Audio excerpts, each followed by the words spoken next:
আচ্ছা, তাহলে দেখো আমরা হুইস্টন ব্রিজ নামে একটা ব্রিজ শিখছিলাম। তো সেখানে এরকম করে রোদগুলো দেওয়া ছিল, 4টা রোদ দিয়ে এরকম করে একটা ব্রিজ আমরা তৈরি করছিলাম। এইখানে ব্যাটারি থাকতো, এরকম করে থাকতো, এবং এর ভিতরে আমরা কি দিতাম, এইখানে একটা গ্যালভানোমিটার দিতাম এবং এভাবে কানেকশনটা দিয়ে দিতাম। তারপর আমি বলতাম যে এটা হচ্ছে পি, এটা কিউ, এটা হচ্ছে আর এবং এটা হচ্ছে এস। আমরা হুইস্টন ব্রিজের নীতিতে ওখানে পড়ছিলাম যে পি বাই কিউ সমান যদি আর বাই এস হয়, তাহলে কি হয়, এই ব্রিজটা সাম্যাবস্থায় থাকে। সাম্যাবস্থা মানে কি? সাম্যাবস্থা মানে হচ্ছে এই যে দুইটা পয়েন্ট, এটা এবং এইটা, এই দুইটার ভোল্টেজ সমান হয়ে যাওয়া। তাহলে এই দুইটার ভোল্টেজ যদি সমান হয়ে যায়, তাহলে এই দুইটাকে যদি তুমি কোনো রোদ দিয়ে কানেক্ট করো, এটার ভিতর দিয়ে কি কোনো কারেন্ট পাস করবে? কারেন্ট পাস করবে না। তার মানে এই যে গ্যালভানোমিটারের যে প্রবাহটা, এইটা এই কেজের জন্য কি হয়ে যাবে? শূন্য হয়ে যাবে। তো যখন এটা সাম্যাবস্থায় থাকলো, তখন তুল্য রোধ বের করা খুবই ইজি। এটা যেহেতু শূন্য, এটা কোনো ইফেক্টিভ রোধ না, সো এটাকে আমরা কি করে ফেলতে পারি? এটাকে তুলে ফেলতে পারি। তুলে ফেলে তারপর আমরা সিম্পলি এটা তুল্য রোধ বের করতে পারি। এখন প্রবলেমটা হচ্ছে এইখানে, যখন তোমার এরকম করে ভ্যালুগুলো দেওয়া থাকবে যে ধরো এইটা হচ্ছে 5, এটা হচ্ছে 9, এটা হচ্ছে 6, এটা হচ্ছে 13, এরকম করে ভ্যালু দেওয়া থাকলো। দেখো তো পি বাই কিউ আর বাই এস কি সমান হয়? হয় না। তাহলে এই ব্রিজটা এখন কি হবে না? সাম্যাবস্থায় থাকবে না। ফলে কি হবে, এই বিন্দু এবং এই বিন্দুর ভোল্টেজ আলাদা আলাদা হয়ে যাবে। ফলে এইখানে তুমি যখন একটা রোধ লাগাবা এরকম করে, এই রোধের ভিতর দিয়েও কি হবে? কারেন্ট ফ্লো হবে। আমি ধরো এই রোধের মানটা দিলাম 10 ওহম। এখন তাহলে দেখো এটার ভিতর দিয়েও কারেন্ট যাচ্ছে, এটার ভিতর দিয়েও কারেন্ট যাচ্ছে, এটার ভিতর দিয়ে কারেন্ট যাচ্ছে, এই যে সবগুলোর ভিতর দিয়ে কারেন্ট যাচ্ছে। এখন এই সার্কিটটার রোধ কত হবে? এই রোধটা যখন আমরা ক্যালকুলেট করতে যাই, তখন আমরা অনেকটা ঝামেলার মধ্যে পড়ে যাই যে কি করব। এবং এইখানে একটা সলিউশন অনেক সময় অনেকে বের করে দেয় যে ওয়াই ডেল্টা ট্রান্সফরমেশন করব। বাট ওয়াই ডেল্টা ট্রান্সফরমেশন কি তোমার সিলেবাসে আছে? ইন্টারের সিলেবাসে আছে? নেই। সো তুমি যদি ওই ওয়াই ডেল্টা ট্রান্সফরমেশন করে দিয়ে এই সার্কিটটা সলভ করে তুল্যরোধ বের করে দাও, টিচার ইচ্ছা করলে কেটেও দিতে পারে। তো সেটা আমরা করব না। আমরা আমাদের থিওরি যেটা জানি সেই থিওরি দিয়ে এটা বের করার ট্রাই করব। এটাই হচ্ছে আজকে আমাদের চ্যালেঞ্জ, কিভাবে আমরা সেটা করতে পারি।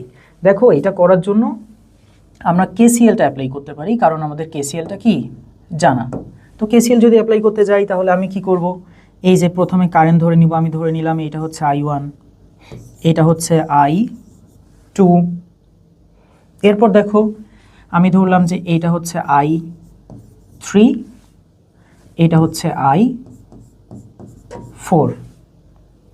এরপর দেখো আমরা এইটাকে কি করে নেই, ধরো এটা হচ্ছে I5, এরকম করে ধরি। ধরার পর সূত্র অ্যাপ্লাই করতে যাব। এখন দেখো তুমি যখন এরকম করে সূত্র অ্যাপ্লাই করতে যাবো, তোমার চলক কয়টা দাঁড়ালো? চলক দাঁড়ালো I1, I2, I3, I4, I5, total 5টা চলক। তাহলে তোমার সমীকরণ লাগবে সমাধান করার জন্য কয়টা? 5টা। এই 5টা সমীকরণ যদি তুমি এখানে বের করো এবং সেটা ক্যালকুলেটর দিয়ে সলভ করতে চাও, তুমি পারবা না। কারণ এখন যে ক্যালকুলেটরগুলো আছে, এই ক্যালকুলেটরগুলো কত সলভ করতে পারবে? তোমার হাতে থাকা ক্যালকুলেটরটা 4 ভেরিয়েবল পর্যন্ত সলভ করতে পারবে। আবার তুমি যদি লোয়ার মডেলের ক্যালকুলেটরগুলো ইউজ করো, তখন কিন্তু 3 ভেরিয়েবল পর্যন্ত সলভ করতে পারবে। তো তোমার ক্যালকুলেটর যদি 4 ভেরিয়েবল পারে, তাহলে তুমি এইভাবে করবা।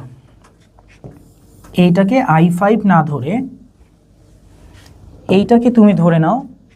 এই যে দেখো তো I3 আসতেছে, এদিক দিয়ে কত যাচ্ছে? I2 আসতেছে। সেই কারেন্টটা কোন দিক দিয়ে যাবে? এই দিক দিয়ে যাবে। তাহলে এই দিকের কারেন্টটাকে আমরা ধরতে পারি I2 প্লাস I3, এরকম করে ধরে নিতে পারি। তাহলে এখন দেখো তুমি এখানে ইকুয়েশন কয়টা, মানে তোমার চলক কয়টা দাঁড়ালো? 4টা চলক দাঁড়ালো, এবং তুমি 4টা চলক দিয়ে সলভ করতে পারবা। এরপর যদি তোমার ক্যালকুলেটরে 3টা চলক সাপোর্ট করে, তাহলে তুমি কি করবা? তার জন্য একটা সলিউশন আছে। তখন তুমি এই কাজটা করতে পারো। দেখো,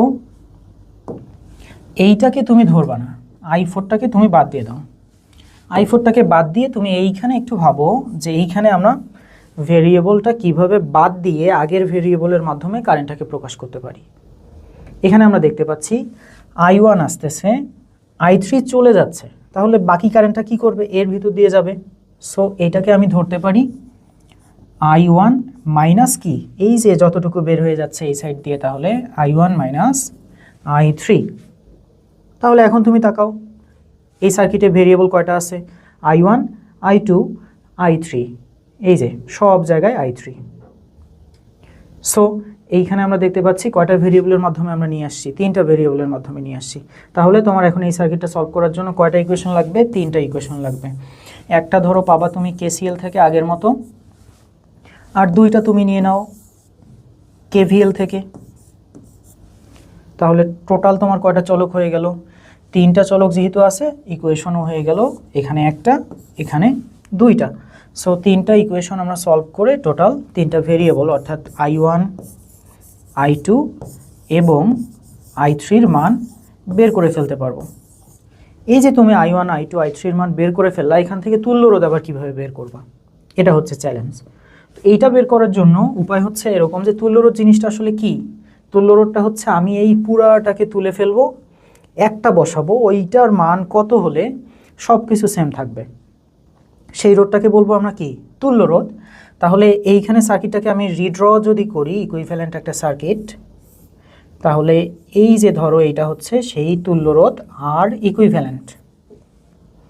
আমার কিন্তু দরকার এই আর ইকুইভ্যালেন্টের মান কত। তো আমি ধরে নিচ্ছি যে সব কিছু যেহেতু সেম থাকবে, এইখানে দেখো কারেন্ট, টোটাল কারেন্ট কত, I। এই আইটা কিভাবে পাবো, আইটা পাবো হচ্ছে I আসলো, আসার পর 2 ভাগ হয়ে গেল, I1 এবং I2। তাহলে এই I মানে হচ্ছে I1টা এবং I2টা আমরা কি করে দিব, যোগ করে দিব। তাহলে আমাদের কারেন্ট জানা, তাহলে ওই কারেন্টটা এখানেও ফ্লো হবে যেহেতু ইকুইভ্যালেন্ট সার্কিট। এই যে এখানে যে ভোল্টেজটা থাকবে সেই ভোল্টেজটা এখানেও থাকবে। তাহলে এখন তুমি ভাবো এই যে ছোট্ট একটা সার্কিট, এখানে তুমি ওহমের সূত্র অ্যাপ্লাই করো। ওহমের সূত্র যদি অ্যাপ্লাই করো, এখানে তুমি পাবা V ইকুয়াল I আর ইকুইভ্যালেন্ট। তোমার কি ভোল্টেজ জানা, তোমার কারেন্টও এই যে তুমি জেনে গেছো I1 প্লাস I2। সো এখান থেকে তুমি আর ইকুইভ্যালেন্ট সমান লিখতে পারতেছো V বাই I। এই যে তোমার V জানা, I জানা, সো এইখান থেকেই তুমি কি করতে পারবা, এইভাবে ইকুইভ্যালেন্ট রোধ বা সমতুল্য রোধ বের করে ফেলতে পারবা। আশা করি তোমরা এই সার্কিটের অ্যানালাইসিসটা বুঝতে পারছো, কিভাবে আমরা 4 চলক 3 চলক দিয়ে এটাকে সলিউশন করতে পারি without using Y delta transformation. Thank you সবাইকে।